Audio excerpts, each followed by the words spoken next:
mikrofonkii markuu qabsaday buu yidhi dalkan qof kaliya dulman qofka dulman dabadeedna maskaxda markiiba waxay ugu soo dhacay talo ma askarta talo ma agoonta talo ma hooyooyinka suuqa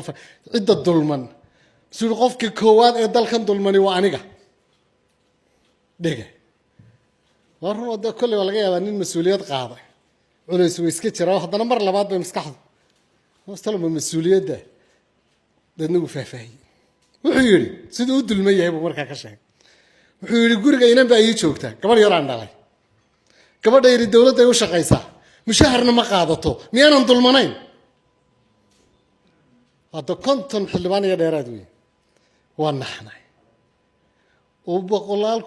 boqolaal kun oo dhalinyaro ah baan shaqaynba iska dayna mushahar qaataan maxaa dabadeedna wuxuu yiri qofka anigoo sidaa u dulman ba haddana la imaagaya oo aan inantaydii mushahar qaadan nin la fadhiyay baan ku yiri war heedhe de mas'uuliyiin baynu nahay inanta waa inan Soomaaliyeed maxaynu ka yeelnaa arrinkeeda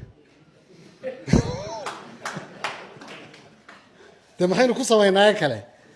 markaan soo baxay oran maayo isku soo dardare